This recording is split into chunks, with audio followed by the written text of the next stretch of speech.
Hello అండి, welcome to my channel మీతో అలా.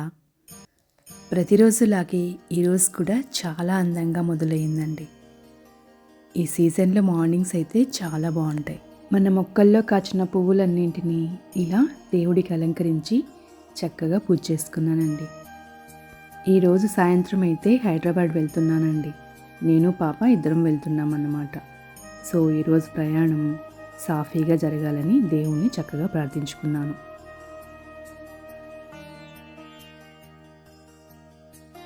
ఇక మేమైతే ఇలా మా బస్ కోసం వెయిట్ చేస్తూ ఉన్నామండి. ఇక్కడైతే ఒక కుక్క నన్ను భలే ఆకర్షించిందండి. ఎంత క్యూట్గా ఉందో.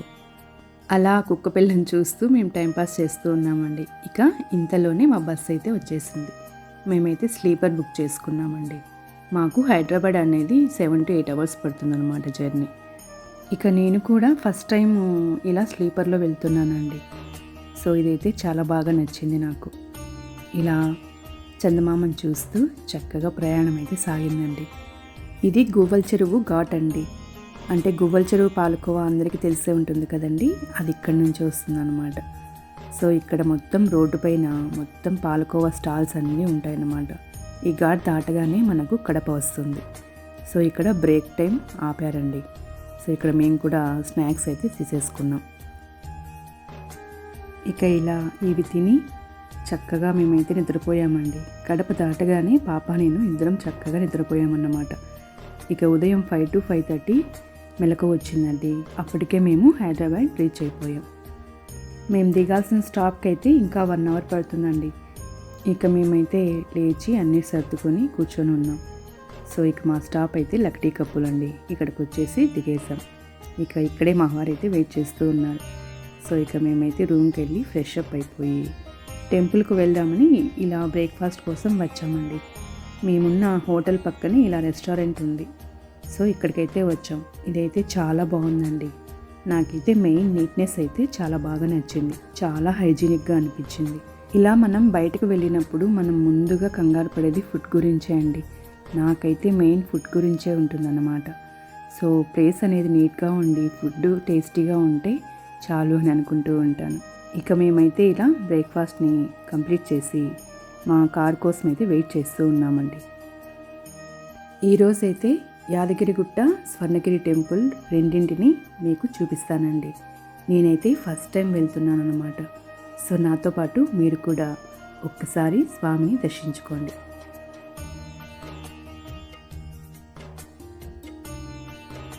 మొదటగా మేమైతే యాదగిరిగుట్టకు వెళ్తున్నామండి. యాదగిరిగుట్ట హైదరాబాద్ నుండి వరంగల్కు వెళ్లే దారిలో 50 కిలోమీటర్ల దూరంలో ఉంటుంది. తెలంగాణలో పేరు పొందిన పుణ్యక్షేత్రం యాదాద్రి లక్ష్మీనరసింహస్వామి దేవస్థానం. యాదాద్రి గురించిన కథ వాల్మీకి రామాయణంలో మనకు కనిపిస్తుంది. విభాండక ఋషి కుమారుడు ఋష్యశృంగుడు. అతని కుమారుడు యాదర్శి. యాదర్శి నరసింహస్వామికి పరమ భక్తుడన్నమాట. ఆయనకు అలా స్వామివారి ఉగ్రరూపం చూడాలి అని అనిపించింది. అప్పుడు ఆయన ఆంజనేయ స్వామి సలహా అడగ్గా ఆయన తపస్సు చేయమని చెప్తాడు. అప్పుడు యాదర్శి తపస్సు చేస్తాడన్నమాట. అప్పుడు ఆ స్వామి ఉగ్రరూపంలో దర్శనమిస్తాడు. అలా ఆ ఉగ్రస్వరూపాన్ని చూడలేక శాంతి స్వరూపంలో కనిపించమని యాదర్శి స్వామివారిని కోరుతాడు. అప్పుడు స్వామి లక్ష్మీ సమేతంగా దర్శనమిచ్చి ఏమి కోరిక కావాలో కోరుకో అని చెప్తాడు. దానికి యాదర్శి స్వామిని శాంతరూపంలో ఇక్కడే కొలువుండమని కోరుతాడన్నమాట. అలా ఆ స్వామి లక్ష్మీ నరసింహస్వామిగా ఈ యాదాద్రి పైన వెలిశారు. కానీ కొన్నాళ్లకు స్వామిని వేర్వేరు రూపాలలో చూడాలి అనిపించింది యాదర్శి మహర్షికి. మళ్ళీ స్వామిని వివిధ రూపంలో చూడటానికి తపస్సు చేశాడు. అలా అప్పుడు స్వామి ఇక్కడ జ్వాల, యోగ, నంద, గండభేరుండ, నృసింహ రూపాల్లో దర్శనమిచ్చారన్నమాట. అందుకే ఈ క్షేత్రాన్ని పంచనరసింహ క్షేత్రం అని కూడా అంటారు. అలా ఆ యాదర్శి మహర్షి పేరున ఈ గిరి యాదగిరిగా ప్రసిద్ధిగాంచింది. యాదగిరిగుట్ట చేరుకోవడానికి 2 దారులు ఉంటాయన్నమాట. ఒకటైతే నడుచుకొని మెట్ల మార్గం ద్వారా స్వామిని దర్శించుకోవచ్చు. ఇంకొక మార్గం అయితే ఇలా వెహికల్స్లో కొండపైకి వెళ్ళొచ్చు అన్నమాట. దీనికైతే 500 రూపీస్ వెహికల్కి ఛార్జ్ చేస్తున్నారండి ఇక్కడ. సో ఈ దారి అయితే చాలా బాగుంటుందండి. చుట్టూ చక్కటి గార్డెన్స్తో చాలా బాగా అరేంజ్ చేశారు. ఇక ఇలా ఎంటర్ అవ్వగానే ఆర్చ్ అయితే ఎంత బాగుందో అండి. అసలు చూడ్డానికి 2 కళ్ళు చాలడం లేదు. నాకైతే చాలా బాగా నచ్చింది. మన వెహికల్స్ని అయితే ఇక్కడ స్టాప్ చేయాల్సి ఉంటుందండి. ఇది మొత్తం పార్కింగ్ ప్లేస్. సో ఇక్కడ మన వెహికల్ని పెట్టేసి ఇక్కడ నుంచి మనం నడుచుకుంటూ వెళ్ళాల్సి ఉంటుంది.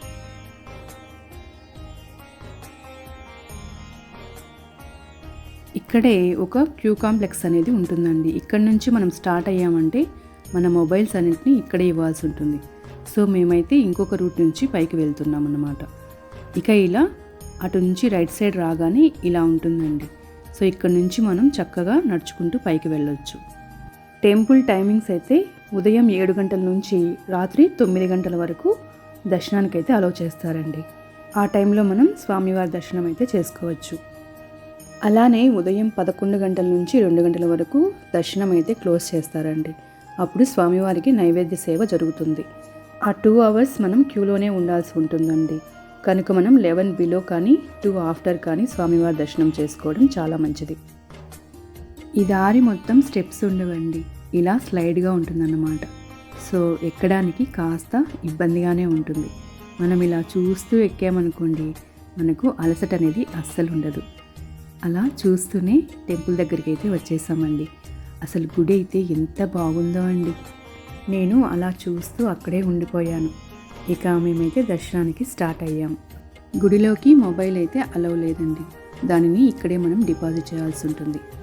ఇక ఈ కౌంటర్లో మొబైల్ని డిపాజిట్ చేసి దర్శనానికి అయితే వెళ్ళిపోయామండి. స్వామి దర్శనం అయితే చాలా అద్భుతంగా జరిగిందండి. ఆ స్వామిని అలా చూస్తూ ఉంటే ఎంత ఆనందంగా అనిపించిందో నాకైతే. మొదటిసారి అనేది చాలా అద్భుతమైనది కదండి.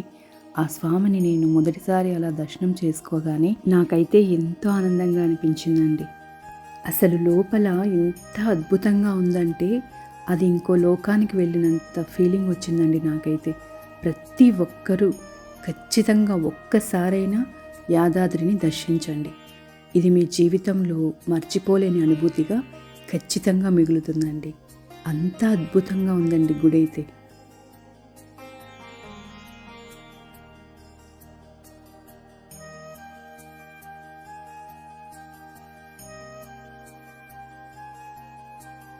ఇలా కొండపై నుంచి చూస్తూ ఉంటే ఎంత బాగుందో చూడండి. నేచర్ అనేది ఎంత అందంగా ఉంటుందో కదండి. ఇలా గుడి ప్రాంగణం మొత్తం తిరుగుతూ ఉంటే ఎంతో ఆనందంగా అనిపిస్తుందండి.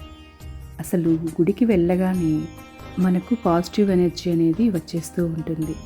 అలాంటిది ఇలాంటి పుణ్యక్షేత్రాలలో తిరుగుతూ ఉంటే ప్రతి అణువణువు ఆ దేవదేవుడు కనిపిస్తూ ఉంటే ఇంకా ఆనందంగా అనిపిస్తూ ఉంటుందండి. నాకైతే ప్రతి రూపంలో కూడా ఆ లక్ష్మీనరసింహస్వామి కనిపిస్తూ ఉన్నాడు. ఆ స్వామి రూపాన్ని నేనైతే మర్చిపోలేకుండా ఉన్నానండి. అంత అద్భుతంగా ఉన్నాడండి స్వామి.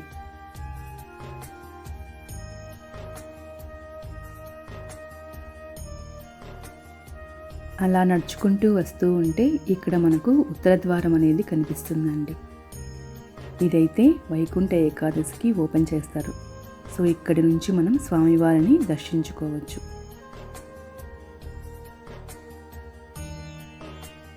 అలా ఆ యాదాద్రి లక్ష్మీ నరసింహస్వామి దర్శనం చేసుకొని మేమైతే ఇక తిరుగు ప్రయాణం అయ్యామండి. ఇలా వెళ్తూ ఉంటే చాలా బాధగా అనిపించిందండి. ఎందుకంటే ఈ టెంపుల్ నాకు చాలా బాగా నచ్చిందండి. చుట్టూ ప్రకృతిలో కొండపైన స్వామిని అలా చూస్తూ ఉంటే ఎంత ఆనందం కలిగిందో నేను మాటల్లో అయితే చెప్పలేనండి. ఖచ్చితంగా ప్రతి ఒక్కరూ తప్పకుండా యాదగిరి దర్శనం అయితే చేసుకోండి. ఇది మీకు చాలా బాగా నచ్చుతుందండి. అదైతే నేను ఖచ్చితంగా చెప్పగలను. ఇంతకుముందు ఉన్న గుడి 2 ఎకరాలలో ఉండేదండి. ఇప్పుడు దానిని 16 ఎకరాలకి ఎక్స్టెండ్ చేశారన్నమాట. ఈ గుడి నిర్మాణానికి కేవలం బ్లాక్ స్టోన్ మాత్రమే యూజ్ చేశారు. దీనిని కృష్ణశిల అని అంటారు. ఈ రాయిలన్నింటినీ ఒకే ప్లేస్ నుంచి తెప్పించి ఈ గుడిని ఇక్కడ కన్స్ట్రక్ట్ చేశారు. ప్రతి సంవత్సరం మార్చిలో ఇక్కడ బ్రహ్మోత్సవాలు జరుగుతాయండి. అప్పుడు ఎంతోమంది ఇక్కడ స్వామివారి దర్శనం అయితే చేసుకుంటారు.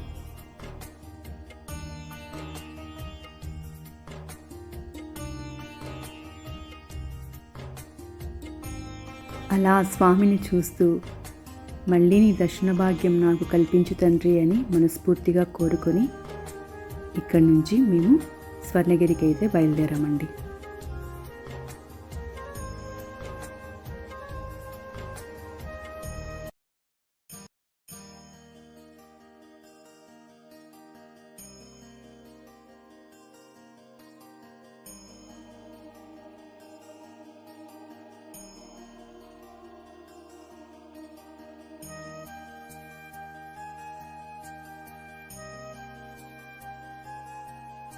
యాదాద్రి నుంచి స్వర్ణగిరికి మనకు ఒక హాఫ్ అన్ అవర్ అయితే పడుతుందండి. ఈ జర్నీ అయితే మనకు అస్సలు బోర్ కొట్టదండి. దారి మొత్తం పచ్చని మొక్కలతో చాలా బాగుంటుంది. ఇక మేమైతే అలా స్వర్ణగిరికి అయితే చేరుకున్నామండి. ఇది మనకు ఎంట్రన్స్.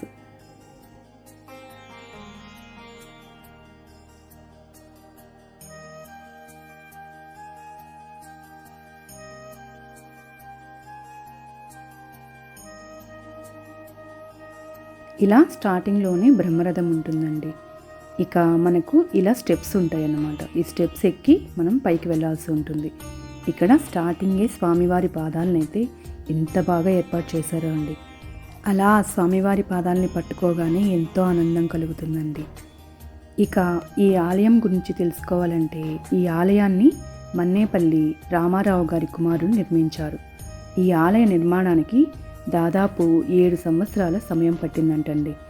2024 మార్చి 24న స్వామివారు ఇక్కడ మొదటి దర్శనం కల్పించారు. ఇక్కడ మనం అడుగు పెట్టగానే ముందుగా స్వామివారి పాదాలు మనకు దర్శనమిస్తాయి కదండి. అలానే అక్కడి నుండి 108 మెట్ల మార్గాన మనం గర్భగుడి వైపు నడుచుకుంటూ వెళ్ళాలి. అలా వెళ్తూ ఉంటే మనకి ఇలా స్వామివారి దశావతార రూపాలు అన్నీ కనిపిస్తాయండి. ఇవన్నీ పాలరాతితో ఎంత బాగా చెక్కారో అండి అసలు.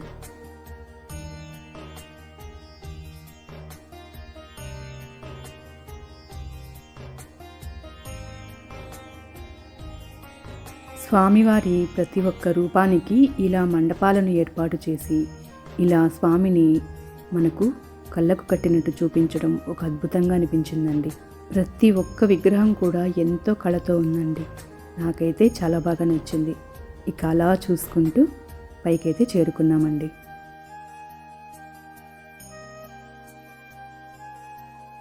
ఇక్కడి నుంచి మనం దర్శనానికైతే వెళ్ళాల్సి ఉంటుందండి. ఈ దర్శనం పక్కనే మనకు మొబైల్స్ కౌంటర్ అనేది ఉంటుంది. ఎందుకంటే గుడిలోకి మొబైల్ అలౌ లేదండి. సో మొబైల్ని ఇక్కడే మనం డిపాజిట్ చేసి గుడిలోకి అయితే వెళ్ళాలి. అలా మనం గుడిలోకి వెళ్ళగానే ఆ స్వామి రూపం మనల్ని ఎంతో ఆకర్షిస్తుందండి. 16 అడుగుల ఎత్తుగల స్వామి రూపాన్ని అలా చూస్తూ ఉండిపోవచ్చు. ఇక దర్శనానంతరం మనం బయటికి రాగానే తిరుమలలో లాగానే గర్భగుడి పైన విమాన వెంకటేశ్వర స్వామి దర్శనం కూడా ఇక్కడ మనకు జరుగుతుంది. అలాగే ఇక్కడ తాండవ కృష్ణుడు కూడా ఎంతో బాగుంటాడండి. అలానే ఇక్కడ 120 అడుగుల హనుమాన్ విగ్రహం ఉంటుంది.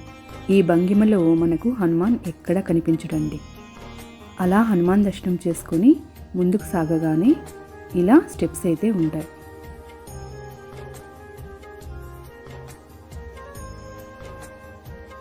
ప్రపంచంలోనే 2వ జలనారాయణ విగ్రహం ఇక్కడ ఉంటుందండి. ఇలా ఎంట్రన్స్లోనే మనకు నామాలు, విష్ణు చక్రాలు కనిపిస్తాయి.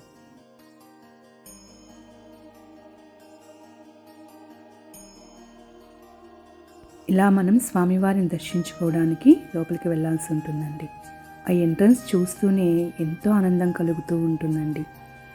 ఇక లోపల మనం ఎంటర్ అవ్వగానే స్వామి అలా కోనేరులో పడుకొని ఉంటారండి. స్వామివారు ఆకాశాన్ని చూస్తున్నట్లు ఉంటుంది ఈ విగ్రహం. నేపాల్ తర్వాత 2వ విగ్రహం ఇదే అండి. ఈ విగ్రహం బరువు 2500 కేజీలు. ఈ కోనేరుకు 4 మూలల్లో మన 4 వేదాలకు ప్రతీక అయిన విగ్రహ మండపాలు కూడా కనిపిస్తాయండి. అలా స్వామిని చూస్తూ ఉంటే మన మనసంతా ఎంతో ఆనందంగా మారిపోతూ ఉంటుందండి.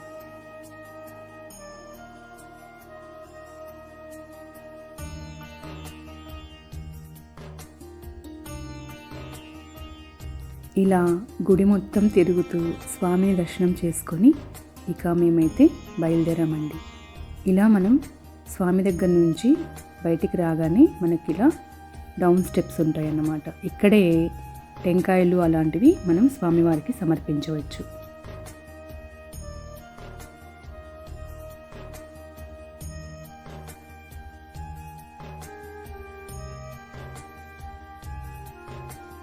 ఈ గుడికైతే మనం చాలా ఈజీగా వచ్చేయచ్చండి. హైదరాబాద్ నుంచి చాలా బస్సులు కూడా ఇక్కడికి వస్తూ ఉంటాయి. సో ట్రాన్స్పోర్ట్ అనేది చాలా ఈజీగానే ఉంటుంది. ఈ గుడి అయితే ఉదయం 6 గంటల నుంచి రాత్రి 10 గంటల వరకు ఓపెన్లో ఉంటుందండి. మనం స్వామివారిని చక్కగా దర్శనం అయితే చేసుకోవచ్చు. అలానే ఇక్కడ నేచర్ కూడా చాలా అందంగా ఉంటుంది. ఈ గుడి చాలా విశాలంగా ఉండడం వలన మన మనసుకు కూడా చాలా ఆహ్లాదంగా అనిపిస్తుందండి. ప్రతి ఒక్కరూ తప్పకుండా ఈ స్వర్ణగిరి టెంపుల్ని విజిట్ చేయండి. మీకైతే ఖచ్చితంగా నచ్చుతుందండి.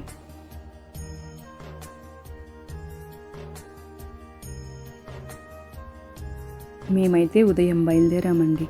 ఇప్పుడైతే ఆల్మోస్ట్ సూర్యాస్తమయం అవుతూ ఉంది. అలా అస్తమిస్తున్న సూర్యుడిని చూస్తున్నా కూడా ఎంతో ఆనందంగా ఉంటుందండి. అందులోనూ సిటీని అలా చూస్తూ ఉంటే భలే అందంగా కనిపించింది నాకు. ఇక మనం ఇలా సెక్రటేరియట్ ముందు నుంచి వెళ్ళాల్సి ఉంటుంది. మేమున్న ఏరియా పక్కనే సెక్రటేరియట్ ఉంటుందండి. సో మేము ఎటుపక్క వెళ్తున్నా దీని చుట్టూనే తిరుగుతూ ఉన్నామన్నమాట.